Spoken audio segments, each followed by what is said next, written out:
Con su permiso, Presidenta, vengo a esta tribuna a expresar por qué nosotros no podemos apoyar ese dictamen. Primero, porque este trámite denota claramente el claro fracaso que está teniendo desde ya ahora la reforma, la mal llamada reforma judicial. Se nos vendió como un ejercicio de democratización, como la vía para eliminar la corrupción y garantizar que los jueces y magistrados respondieran a la sociedad y no a intereses oscuros. Pero la realidad ha demostrado exactamente lo contrario, el desastre institucional que pone en entredicho a la justicia misma. El caso de la ciudadana Irlanda Gabriela Pacheco Torres es solo un ejemplo que ilustra con crudeza esta farsa. Ella fue electa como jueza de distrito en materia penal sin cumplir con la idoneidad mínima que exige la ley, pues apenas unos meses antes se desempeñaba como directora de evaluación de la Agencia Nacional de Aduanas México. Nada más y nada menos que eso. Es decir, no hizo su trabajo, evidentemente, no evaluó nada, si no, no tendríamos el desastre que tenemos hoy en aduanas. Este cargo ella lo asumió en febrero de este año, Es decir, antes de ser juez ya era parte de una estructura político-administrativa, dependiente del gobierno en turno. ¿Dónde queda la independencia judicial?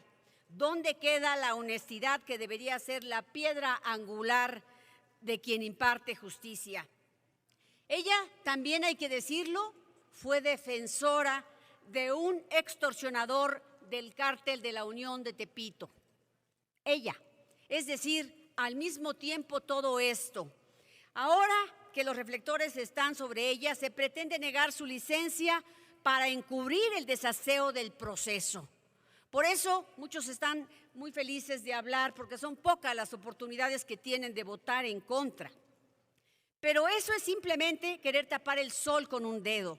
El problema no es el nombre ni un expediente aislado. El problema es toda la reforma mal diseñada y peor ejecutada, que abrió la puerta a que personas sin vocación, sin experiencia suficiente y sin el perfil ético adecuado llegaran a un cargo de altísima responsabilidad. La consecuencia para México es devastadora. Tenemos juezas y jueces que llegaron por afinidad política y no por méritos profesionales. Se destruyó el principio de carrera judicial que garantizaba preparación y experiencia. Y lo más grave, la confianza ciudadana en la justicia cada día se erosiona más. No va a ser que esto haga que la justicia sea más pronta. No, ojalá fuera así, pero desafortunadamente los hechos van a demostrar que no es así. Quienes impulsaron esta reforma dijeron que se trataba de acercar la justicia al pueblo.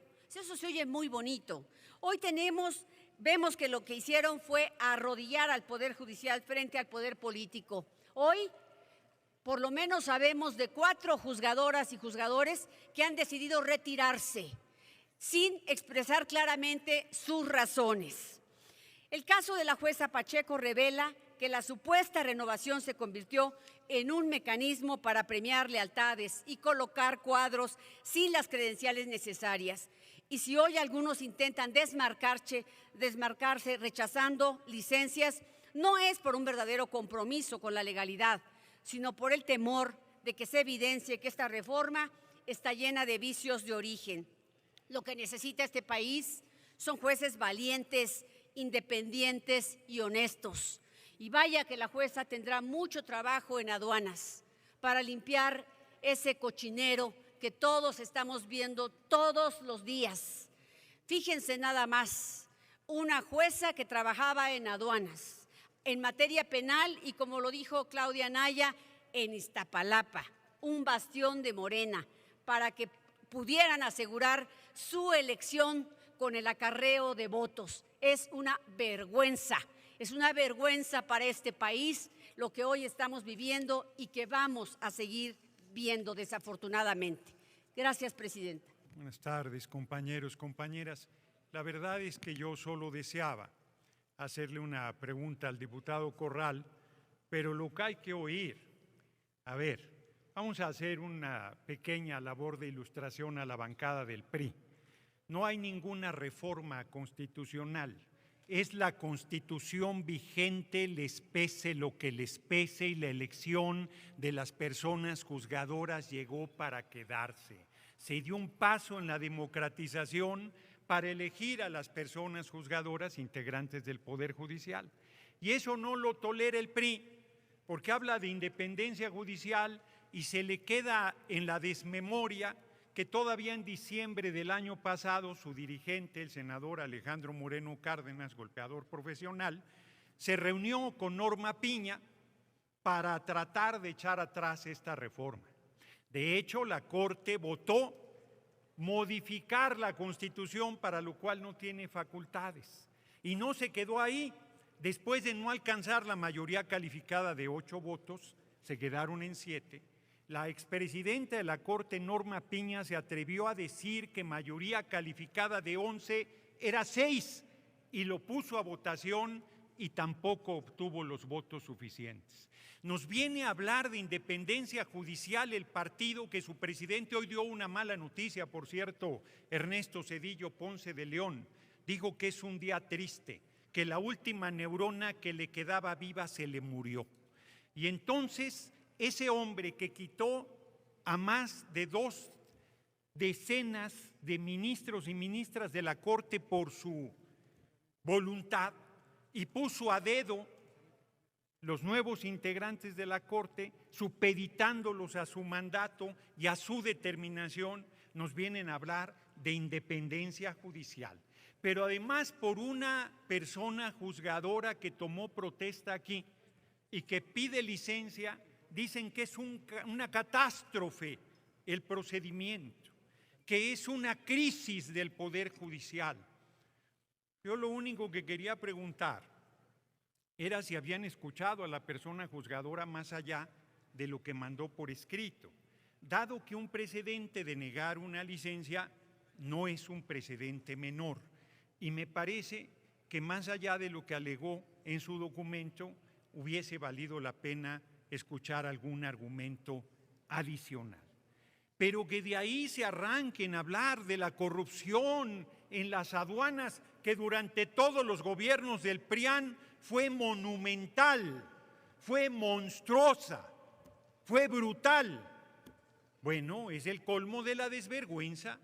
Hoy que se está procesando a gente ubicada del gobierno en actos de corrupción, le dicen huachicol fiscal. A mí no me gusta nada el término, es contrabando de combustible. No sé si me quiere, sí, yo acepto, si me va a preguntar, acepto. Senadora Villano, ¿con qué objeto? ¿Me permite el orador hacerle una pregunta? Con mucho ¿Acepta, gusto, senador? con mucho gusto. Adelante, senadora Villano. Tiene 1 minuto para hacer la pregunta. A ver, senador, una pregunta. ¿Usted cree que es mejor que venga algún denunciado, algún indiciado a pedirnos perdón aquí por alguna ofensa que nos haga? ¿Eso es mejor que la justicia a la que se supone podemos aspirar con esta reforma? Y ya no esté viendo al pasado, les toca gobernar, les toca hoy gobernar. Ya deben dejarse de justificar. Justifíquense en el pasado, son 6 años de Andrés Manuel. Nada más mi pregunta concreta es, ¿usted cree que es mejor que vengan aquí a pedirnos perdón por alguna cosa que se considera ofensa, a ir a los tribunales que hoy van a ser puros y totalmente neutros? Esa es mi pregunta concreta. Tiene 2 minutos para la respuesta, senador. Pensé que me iba a preguntar qué opinaba que el próximo candidato del PRIAN va a ser Ricardo Salinas Pliego, protegido por el Poder Judicial para que no pagara sus impuestos con una fortuna de miles de millones de dólares, que tuvo la audacia de dar un grito para hacer contraste con el grito de la compañera presidenta. Y la compañera presidenta Claudia Sheinbaum Pardo se vio gigantesca en ese grito, recuperando la identidad. Todavía hay quien critica que por qué a Josefa Ortiz no le pusieron el de Domínguez. Todavía hay quien critica que cómo se atrevió a reivindicar a las mujeres indígenas y a las heroínas anónimas. Y en cambio, estoy elaborando. Y en cambio, Ricardo Salinas Pliego dijo: vivan los evasores de impuestos, vivan los atracadores de la patria, vivan los explotadores permanentes, viva el saqueo de la nación y el robo del presupuesto nacional. Ese va a ser el candidato del PRIAN en 2030, que por cierto, qué nerviosos andan, todavía ni cumple un año la compañera presidenta Claudia Sheinbaum Pardo y andan con semejante, después de Claudio Xóchitl González, ahora Ricardo Salinas Pliego, ahí la llevan, los felicito ampliamente. Aún con la justicia anterior, un abogado de un despacho traficante de influencias internacional que me agredió físicamente, aún con la justicia anterior, ese abogado sabía que iba a ir a la cárcel. Y entonces prefirió venir a pedirme disculpas. Y eso tiene loca a la oposición. ¿Cómo? Ya no podemos golpear impunemente, ya no podemos agredir impunemente. Su tiempo para la respuesta y continúa. Sí, pero sigo con mi tiempo. Gracias, presidente. Entonces ahora ya no mandan abogados, ahora mandan a un senador de la República con 5 golpeadores disfrazados de legisladores federales, 3 de ellos no integrantes de la comisión permanente, a sentar un precedente gravísimo como es golpear al presidente de la comisión permanente, nada menos que del Congreso de la Unión. Lo que hay que ver, dice un desclasado paniaguado de Chihuahua que lloro. ¿Cómo lo ven? Como les dije ese día, cobardes dicen cuando te echan montón, cobardes cuando mataban a Gustavo Madero, pero vienen aquí, tarde se les hace para descalificar el nuevo marco constitucional, pero que se oiga bien y se oiga lejos. En México manda el pueblo de México y nadie más, y por más que les arda, larga vida al pueblo de Iztapalapa, respeto para el pueblo de Iztapalapa cuando vengan a tribuna, ese pueblo revolucionario, ese pueblo trabajador, ese pueblo comprometido, ese pueblo sufrido que acaba de vivir una catástrofe con lo de la pipa, producto de sus corruptelas y de todo lo que hicieron, de negocios que dieron a gente al cobijo de poder, incluido Salinas Pliego. Aguanten los argumentos, les quedan 10 segundos. Aguanten los argumentos que ya les saltaba, ya les surgía que el doctor Noroña viniera a darle su medicina. No se preocupen, tendrán de sobra los próximos 5 años. Termino, porque me interrumpen mucho, senadora presidenta. Termino. El mejor poder judicial que ha tenido el país tomó protesta aquí el 1 de septiembre, les pese lo que les pese. Y por más que su racismo y su clasismo les haga echar espuma por la boca, el presidente de la Corte es un hombre de origen indígena, Hugo Aguilar, que va a hacer de lejos mucho mejor papel que la señora Norma Piña, que tanto echan de menos. Muchas gracias por su atención, compañeras y compañeros.